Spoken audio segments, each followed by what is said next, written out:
Guys, I made some pretty expensive mistakes in 2023, this being one of them. So if you want to hear what I think about this bag and the 4 other bags that I should have left where I found them, just keep watching.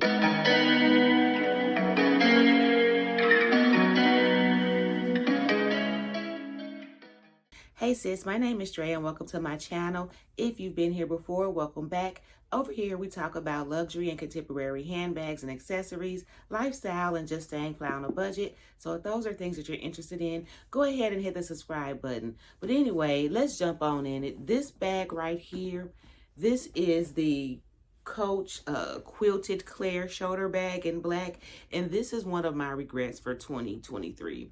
First of all, I think I paid like right at $200 for this bag, and this is an outlet piece. The first reason why I regret purchasing this is because you can get retail bags of much better quality for the price that I paid for this. That's number one. Number two, and I think I mentioned this when I did my black bag collection video, the interior on this bag I just could never really fall in love with. Like, it's the inside of the bag, and the interior is not that important, but I don't know, it's just something about the fabric on this bag that is of lesser quality, understandably, because it's a outlet item. But it's just, I don't know, I just never fell in love with this bag. I also don't like the fact that when you close it from the side, you can see the inner. Like, I don't like that. Like, even when it's closed, you can see the lining on the inside of the bag from the side. I don't like that. And like how it sticks out, I don't like that. So yeah, this is a bag that I probably should have left at the store. I think I purchased this because I just really wanted a black quilted shoulder bag from Coach. And at the time, I really wanted the Pillow Madison. I just didn't want to pay for it. And the black was not on sale. And it's still not on sale. So I kind of called myself purchasing this, hoping that this would be a good substitute for the Pillow Madison. But it's not. So I'm probably going to end up selling this probably for much less than what I paid for it. So this is regret number one, guys. This here. Regret number two is going to be my Telfar mini shopper. Now this is cute. This is adorable. I like it, but I haven't worn it. And I bought this at the top of the year. So I've had this bag for about a year. Then the only reason I purchased it was just because at the time I did not have anything by Telfar. And I wanted a piece. And my sister called me one day and told me that they were dropping the mustard pieces. And I had been saying that I wanted something in this color. And so I went on ahead and jumped on it. But I don't really know if this will ever be something that that I wear. So it's cute, and I'm sure I could fit it in my wardrobe, but it's just another piece that I never fell in love with. The other thing that about this bag that is just okay to me is that it's not really, the straps aren't long enough to wear as a crossbody. See? Like, I would have to lose like maybe 20 pounds or get a breast reduction in order to like really comfortably wear this as a crossbody. So the only options right now for me would be handheld or long shoulder. I don't really like the long shoulder, so I don't know. We'll see. But for right now, this is a regret of mine. This is whatever. I don't even remember how much this was, but this is money that could have stayed in the bank. These last 3 pieces might actually surprise you guys because these are all like really beautiful, nice, well-constructed pieces. They just did not work for me. So I'm going to start with my Coach Ruby 18. And guys, I know this is adorable. This is a cute bag, and I probably won't sell it. I'm sure I'll get around to wearing it, but I'm putting this on the list because it was an impulse purchase. That was the only reason I purchased this bag. It was on sale. It had gone to the outlet. It was a reserve drop, and it was like 60% off.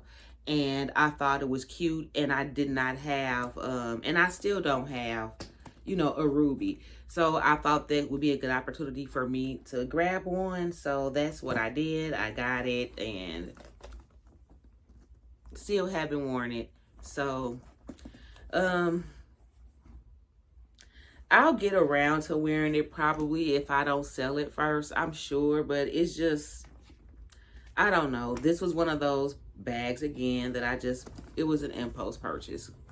So, and I wish that I wouldn't have purchased it.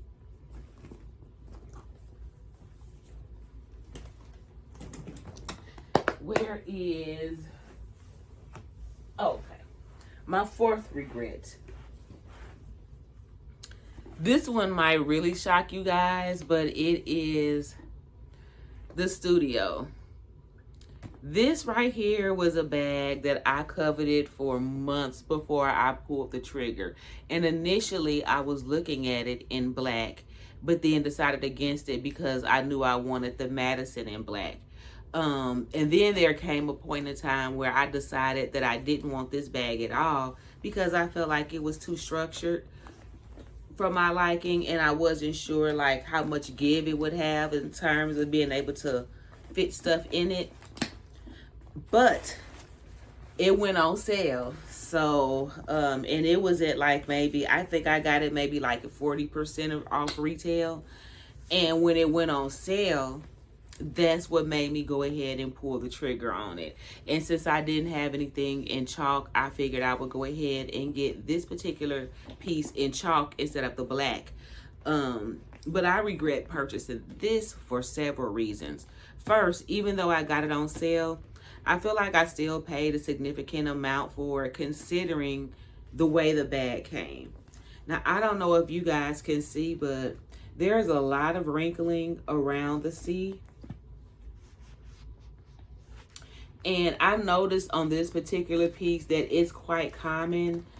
I believe it was the Handbag Housewife who actually was the first person who actually made me aware of that. I was looking at one of her videos and she had the same issue with her bag. And I think she returned it and ordered another one and was able to get one that looked a little better around the C's.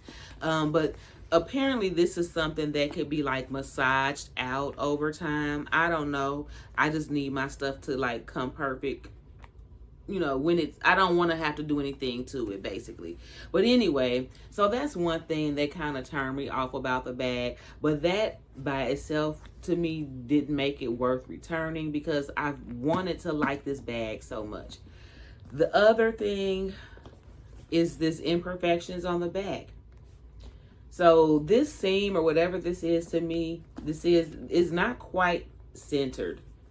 It's not right. It's not quite in the center of the bag. And then as you can see, there's still a lot of wrinkling on the back, which that's fine because it's the back of the bag. I don't really care about that. But then there's some bunching, like maybe like where they may have stitched it too tight in some areas. So it's like pulling and it's only doing it on one side. So there's just a whole lot of little minor imperfections on this particular piece that combined just make it not a good look. The thing that I do like about this bag is that it's leather inside and out. So I mean, it's beautifully made if it was perfect, you know what I'm saying? But as far as like the materials, the bag is wonderful. It's just this particular bag was not their best one. I don't know, this one's just thrown together. And I had it for like a few weeks before I even took it out of the box and really got a good look at it. So by the time I got it, it was like too late. By the time I really noticed, it was too late to even, try to do a return. So I figured I would just make it work. And I don't know, I haven't worn it. I'm not really excited about this bag. And then the other thing is this closure where it looks beautiful. It's kind of hard getting in and out of. Like I don't know how it will be on the body, but like pushing this and pulling that up can get kind of awkward and, you know, I don't know. Yeah, but this was definitely not a good purchase. It's a beautiful bag when it's done right, but this was not a good purchase for me. So this is definitely a bag that could have stayed in the store. So note to self, just because something is on sale doesn't mean you need to have it, especially if it was not on the radar. So guys, the last and final regret from 2023 is my Gucci. And I say this for last because I figured this would surprise everybody because this is just such an adorable bag. And I'm glad that I have it, but I do regret purchasing it when I purchased it because number one, I haven't worn it yet. Number two, had I waited, I may have been able to score it on the resale market for a couple of $100 off of retail. So this is one of those things that, I mean, like I said, I don't think it was a bad purchase in terms of whether or not it's going to work. I think it's going to work for me. It's just that I didn't have to have it when I purchased it. So this is a regret because this is something that I really, really could have waited on and may have been able to get it at a much lower price. Even though considering the brand and that this is leather, this bag retails, I believe, at like $1,400, which is really cheap if you consider Louis Vuitton's version of this and how much theirs is. So, you know, if you're talking about price comparisons, this is a good purchase. But in terms of just whether or not I needed it when I got it, this was an awful purchase, especially for the price. I haven't worn it yet and still haven't even considered pulling it out. So we'll see. But this is definitely one that could have waited. So that's my list, guys. Those are my 5 handbag regrets from 2023. Do you have any bags on your list that you wish you would have just left at the store? Comment down below and let me know. And thank you so much again for watching. If you enjoyed this video, go ahead and hit the like button. Subscribe if you haven't already. And don't forget to hit that bell so that you can be notified whenever I upload new videos. And until the next time we see each other, take care.